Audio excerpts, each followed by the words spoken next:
So today we're getting practical about a problem that every HR team knows too well, which is that if we're going to do HR differently, our leaders and managers have to do things differently too. And that's the really hard bit. You know, almost every HR person that I speak to tells me that they worry that they struggle to influence leaders effectively. And so this episode, we're going to look at how to get better at it. We're going to look at why leaders resist, how to win attention without a 50 slide deck, and the simple moves that can shift behavior. And today I'm joined by my co-founder at Disruptive HR, Karen Moran. Lucy. Hi, Karen. I'm excited about this one.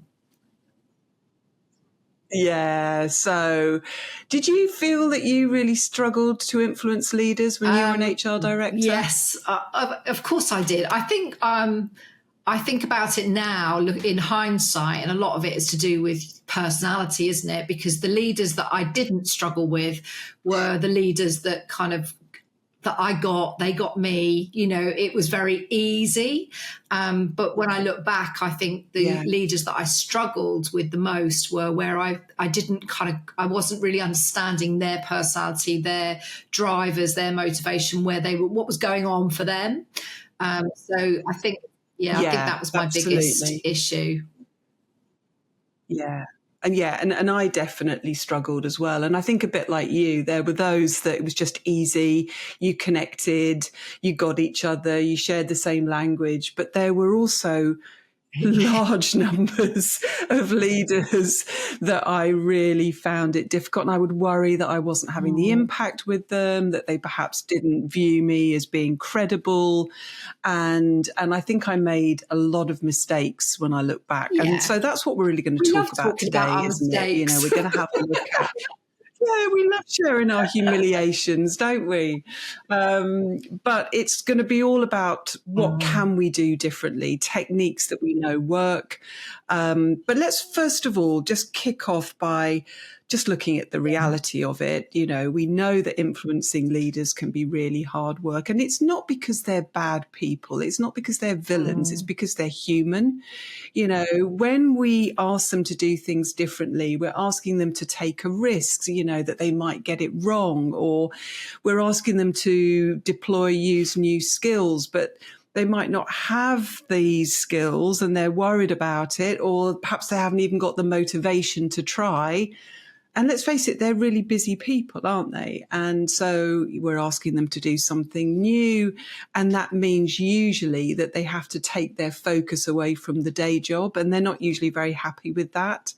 You know, when you and I talk to HR people, we kind of ask them, what's the resistance that they usually face from leaders? And these 4 types come up, don't they? The first one is what we call the defiant. And that's the type that says, you know, we tried this in 1984 and it didn't work then and it's not going to work now, or it might have worked in another type of organization, but it just doesn't work here. You know, they're completely shut down to any idea of change. The second type we call the intellectual. And this is those people. My finance director was like this. Oh, God, he was forever asking me for more data. Prove to me, give me the evidence, prove that it will work. And I think that the intellectual resistors, they're having the same emotional response as everybody else, but they're just cleverer at hiding it and camouflaging it with, I would change, I just need more and more data. Then we've got the third type, which is the busy operator. And that's very common. We hear this a lot, don't we? It's just, I haven't got time. You know, I'd love to, but I haven't got time. And then the final type is what we call the reluctant, which is where they kind of think, well, what you're suggesting, isn't that your job, HR? And, you know, it's got nothing to do with me. So, you know, each of these types kind of makes sense when you kind of dig a bit deeper. You know, we know that logic rarely changes behavior. If something feels like it's being done to them, they'll dig in. If it looks like it's going to take a lot of effort, they'll avoid it. And any change even if you don't like the status quo, but any change always means some kind of loss. It could be loss of certainty, loss of status, that feeling of being the expert. So when we look at those types of resistance, how do you see them playing out? Just building on what you've said, I think the Defiant, they're often very sort of those proud experts. They've built their whole careers on knowing how it works around here. And so, someone new and shiny comes in and maybe that feels quite threatening to them, or maybe they've seen the failures in the past. So they're kind of going, we know it's not going to work here because we've seen it fail so many times. I think the intellectuals, they just probably hide behind the data. So when they're saying, show me the research, it's actually what they're really meaning is, I'm too scared, or I don't want to risk trying this. And it's interesting, we, as you know, when we do sessions on our club with our members, and they talk about this, a big one comes up is they're just too busy. And sometimes I want to push back on that in the sense that I would have had that same response. And when I think about what I was asking them to do, it felt like, do this process, fill in this 9-box grid, do this probation review. All the things I was asking them to do were all very much, this is a new process for you to do, manager. And so no wonder they're going, I'm busy. And I think, we know that if it was useful, they wouldn't be too busy for it, would they? And then I think the reluctant ones, I think that's, again, we have to take some blame because we've been doing it for them, fixing their messes, making it easy for them to opt out. So no wonder they kind of have started to see, and you still see it now, don't they, where they say, go to HR if you've got a problem. It's like they're not really understanding the role that they play in terms of leadership versus what we should be doing as a function. I think what we're saying is that the resistance that we're facing is largely just normal human reaction, isn't it? It's not that it's hostile. And so I think it changes our response from how do I make them do this to how do I make this feel safe, simple, and worth their time? And I think if we can kind of change that as our stance and our starting point, then I think we can approach it differently. So let's look at how we can approach it differently. And we're going to kind of cover 10 tips, aren't we? Which sounds a lot, but hopefully we can rattle through some of this. And I think the first one that we start with is the kind of start with questions rather than programs or processes. I think too often we turn up with a shiny new initiative and a slide deck, and all leaders hear is more work.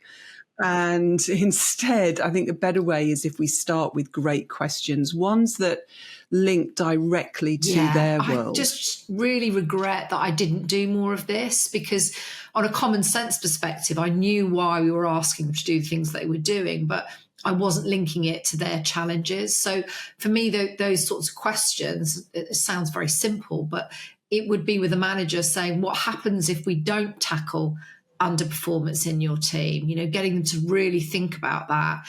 Or if we don't build these new AI skills this year, where is it going to hit us? Those things that make them sit up and think, oh, actually, that's a good question, and I haven't really thought that through. Or look, let's stop tweaking around the edges. If you could redesign your team from scratch, what would you do differently? So I think those questions put us in a much better place to get our leaders to really think about things differently. Yeah, and I think when they've sort of said the problem out loud, they're a bit more open to a solution. And I think when we skip the questions, what do we see happening? Well, my managers, they would sort of all got nods, yes, okay, and then do nothing. So I think, you're right.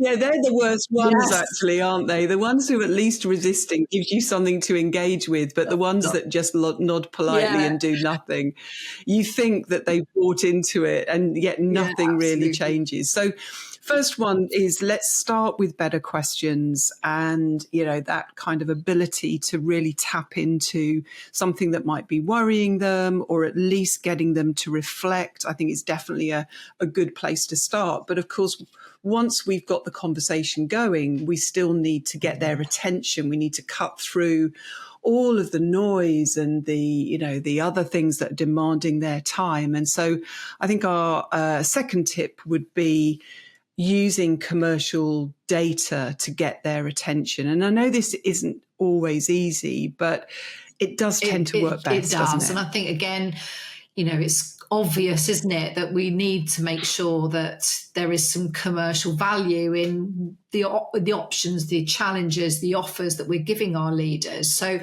just an example, two examples actually. So Credit Suisse, they did some analysing in the background and worked out that losing their top talent was costing them $70 million a year.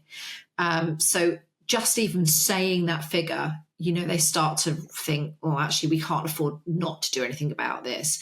At Best Buy, they showed that a 0.1% bump in engagement brought in $100,000 extra profit per store.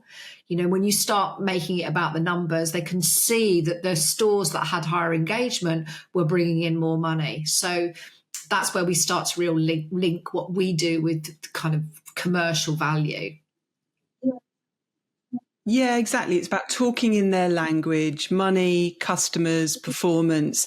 And we know that data on its own won't change behaviour, but at least it opens the door.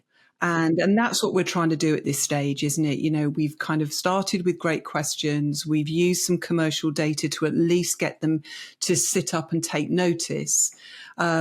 And now let's go on to some of the other tips that we found have worked really well in terms of influencing. And you talked earlier about rocking up and training managers in process.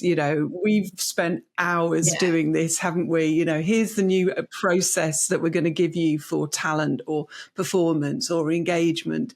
But instead, if we focus on the outcomes that we want from them, it can build a different type of reaction. Instead of it being another process from HR, if we focus on what these are the outcomes that we are expecting from you as a people leader, it can be very powerful. And a great example of this is at SAP or SAP, I never know how to say it. They had 3 clear expectations or outcomes for leaders. They said, we want you to lead with trust, show appreciation, and coach your team. So they didn't go into kind of huge amounts of detail about how they had to do that. They didn't dictate how they had to do that. They didn't have tons of process for that, but they were just very clear on these are the expectations: lead with trust, show appreciation, coach your team. And then they measured it through regular pulses, and they held people accountable. And Salesforce leaders with poor people scores just don't get bigger teams to manage. It's as simple as that. I just love that approach, because I think it just respects that every leader is different and will do it in their own unique way, but it still makes people leadership matter. And I think it just shows that difference between follow this process that we're telling you about or achieve this result. Yeah. And leaders are used to being held publicly accountable for all sorts of other things, aren't they? Financial results, operational results, but rarely do we hold leaders account when it comes to their people. And I think if we're going to be influential, there has to be some consequences, doesn't there? Okay, fourth tip is about giving leaders choices. We often do mass rollouts and implementations with our one-size-fits-all processes, but we know that when people feel that change is being done to them, they're more likely to resist. that resistance does start to drop when they feel that they have a say. I agree. And I think there's Adobe that are really good at this. So they do this with performance management, where the manager and the employee agree between themselves what it's going to look like for them. How often are we going to have check-ins? Do we want to keep notes? Do you want to drive it? How do you like your feedback? So they're kind of really personalizing it down to that level, in terms of this kind of managers feeling that they've got some choice, not being pushed to this is how often you need to do it. And Arkiva took the same idea with hybrid working. So instead of sort of doing the return to the office mandate, you must come in for 3 days. Or 3 days you in, can 2 imagine days how out. you'd feel if you were given that instruction, can't you?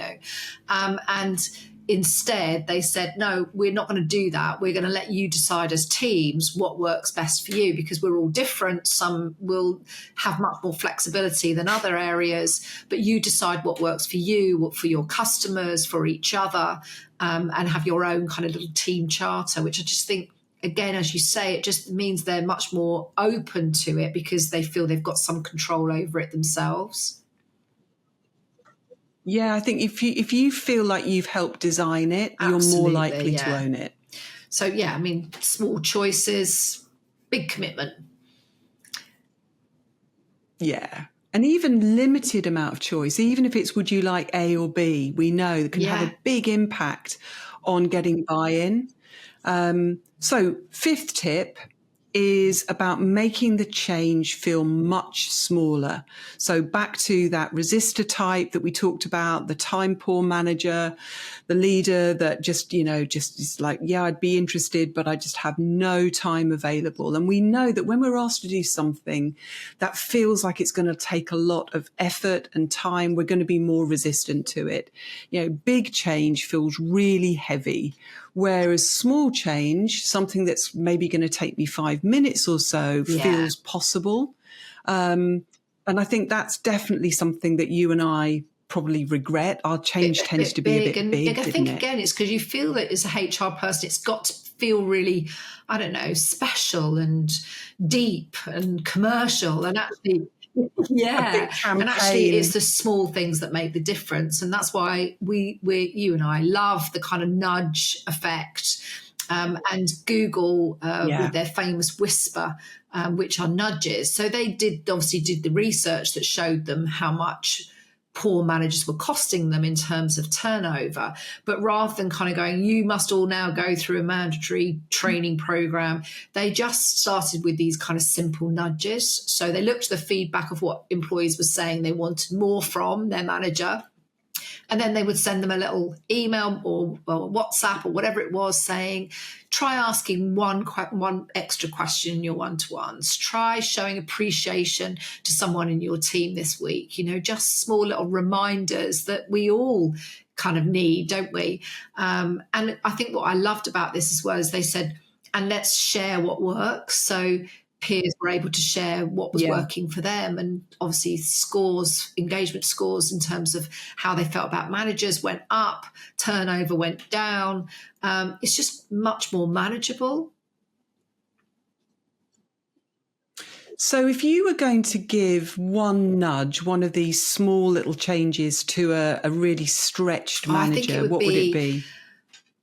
What's one process or stupid rule we could drop this week with zero impact?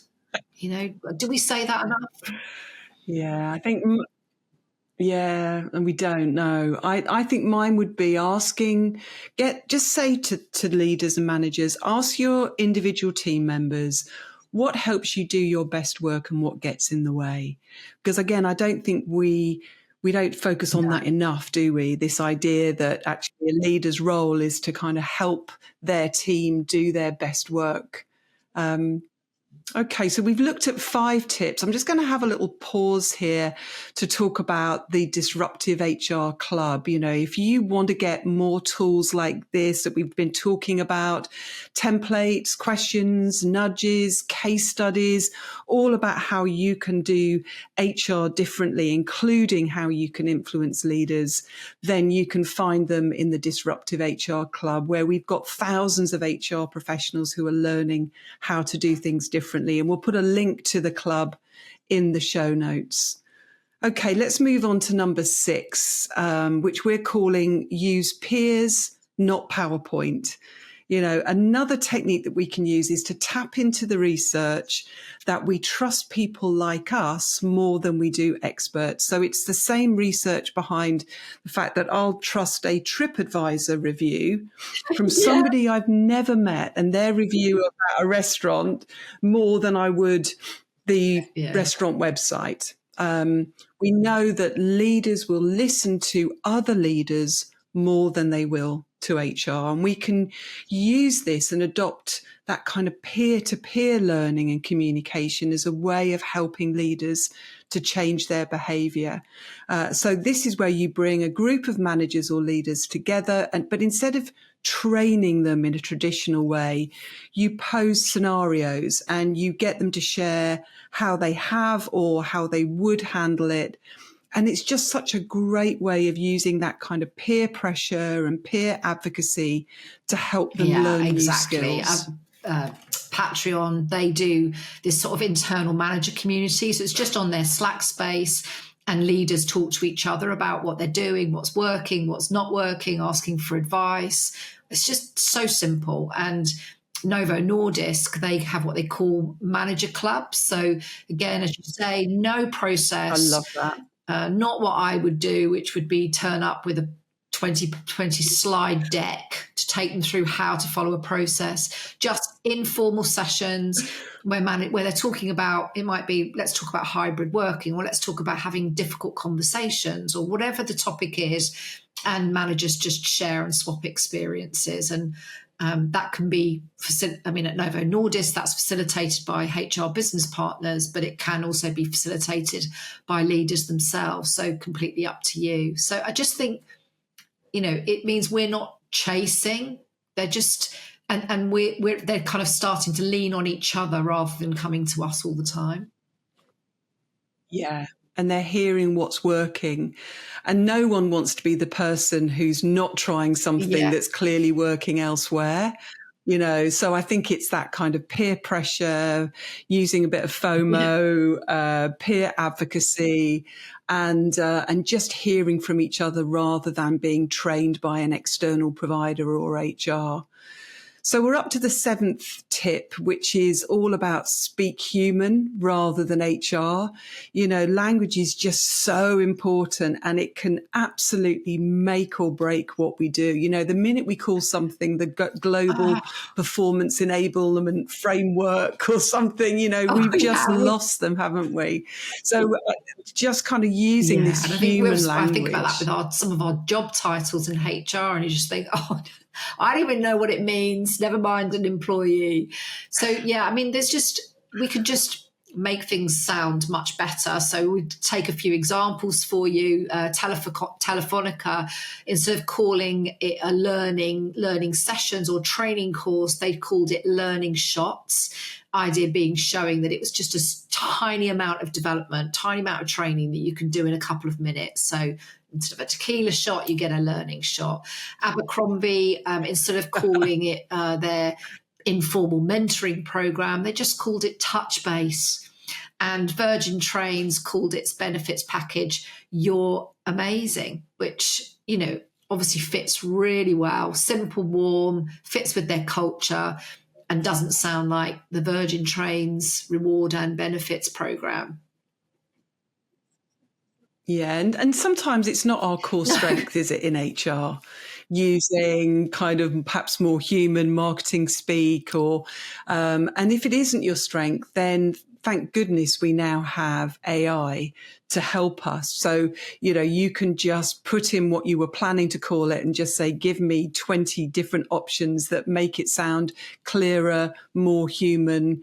And this is all about avoiding those long papers and about finding messages that just land quickly and make sense. So it's about making sure that we're speaking human, not HR.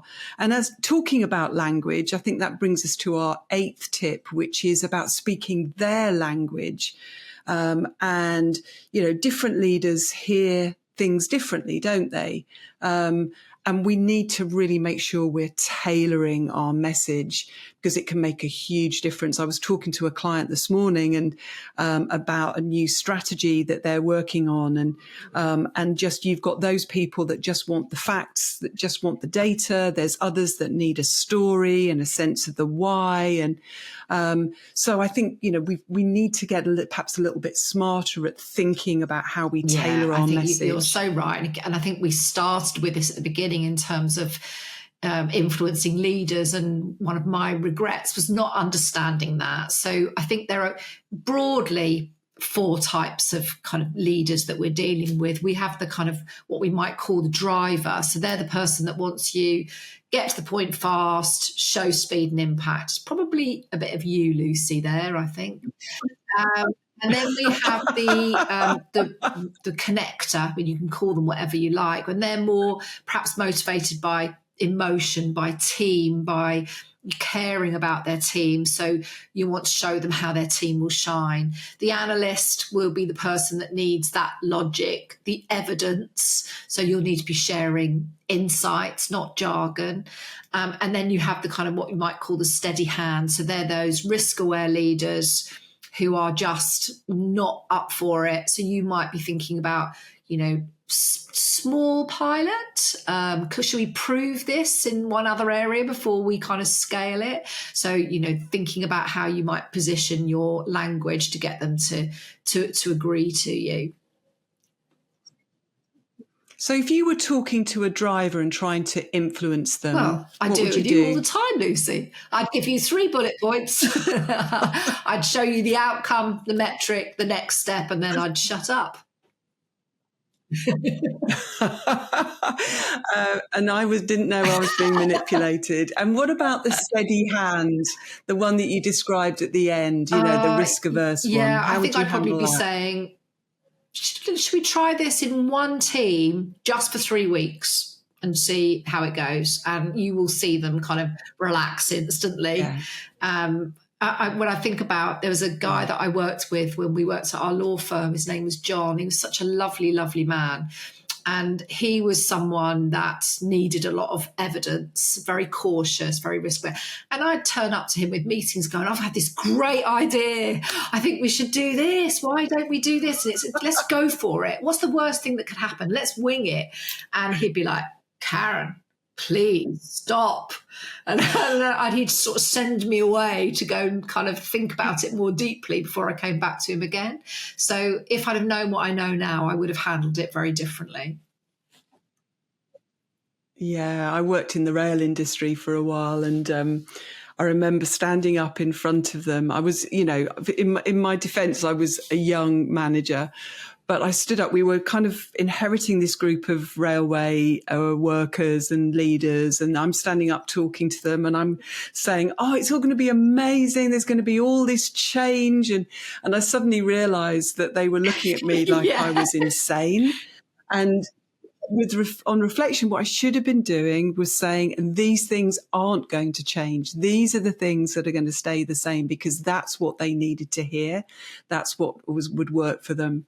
We're up to our 9th tip, and I think that this is possibly the biggie, which is asking ourselves, why would they want to change? Not why we want them to or why we think they ought to, but why would they want to change? And we often use the persona technique, don't we, when we're helping HR people work through this with their leaders? Because typically you're going to have, again, 3 types of leaders in terms of resistance to change. You're going to have your biggest resistors, the ones that are always going to create a lot of noise and are really problematic and are not interested in doing anything differently.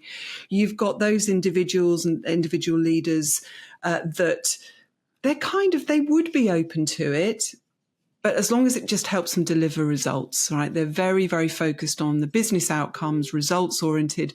And then you've perhaps got your early adopters, the ones that are intellectually a bit more hungry, a bit more curious. And I think perhaps what we've been trying to do in the past, and I know I've been guilty of this, has always been to focus on getting the biggest resistors on board first. So we give them names, don't we? We call the biggest resistor, we've just called the Michael. Sorry to any Michaels who are listening. We've called the results-oriented leader the Jessica, to kind of make sure you give them a human name and a human face. And then the early adopters we've called Olivia's. And of course, what we would do is focus on the Michaels. We would compromise, delay, dilute what we were going to do, anything to get them on board, have them on every consultation, stakeholder group. And it never made any difference. Meanwhile, the early adopters, the Olivia's, are getting frustrated because they want to do things differently. And we're saying, yeah, we'll get to you in a minute. And they end up going rogue or getting frustrated. And whereas we need to flip that on its head, we can kind of say to the Michaels, you don't need to worry about this yet. We're going to be focusing our attention over here. We start with the Olivia's, the early adopters. And then once it's working, we use them to win over the results-focused, pragmatic leader who will follow what works, the Jessicas. I think when I think back to my time at the BBC, I had one leader who was absolutely in the Michael category, and I spent so much time with her. And there I was avoiding the person, the Olivia, who was trying to get things going and do things differently. So I just think there's, we've got to focus our efforts rather on where the energy is, going with the energy rather than wasting all of our team's talents and energies and efforts on people who are perhaps never going to change. So let's focus and go with the energy and work with the early adopters. So final tip, which we're calling package it well. Even brilliant ideas will die if they look like hard work. So we've got to keep it simple, one clear title, one slide on why it matters, one next step, and telling them what's not changing. Back to my example about the railway workers. It's basically we've got to be really kind of clear on our sales messaging and the kind of marketing. Yeah, I was just, when you were talking about that rail industry, I was thinking about an example. When we moved to where we were working, we moved to kind of flexible desks, which it was actually quite a big deal at the time. Oh, yeah. And, someone like me, hot desking, that was it. And then someone like me who loves change, loves something new, I was like, this is great. I was so excited. And I remember with my team kind of going, right, guys, so from Monday, no fixed desks. We're just going to move around. And I don't want to see you all at the same desk every day because we want to kind of have better conversations, be sitting next to someone you haven't sat next to before. And the kind of horror on their face.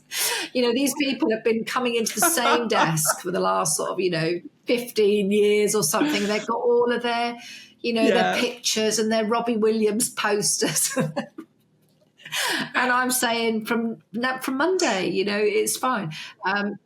It's all going to be great. It's all going to be great. It's going to be exciting. And we've got to kind of reduce the threat, haven't we? And just package it in a way that works for them, that brings together all of the tips that we've talked about, that kind of avoids the buttons that we need to avoid for them, but hits the ones that are going to work for them.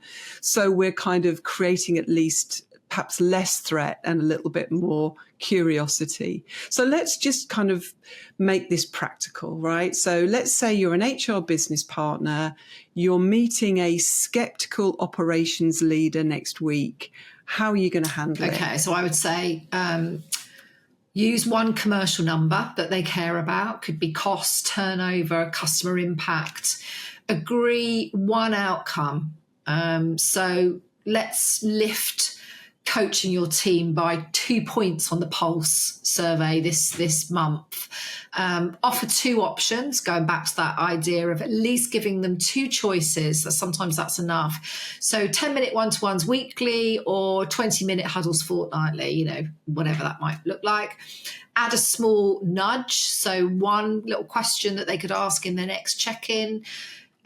Share peer wins, so that team over there has seen this results in the last month, and then measure it. So we'll look at the mini pulse in 2 weeks.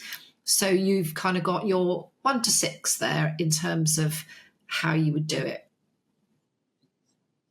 Lovely. So simple, fast, but ultimately still quite human.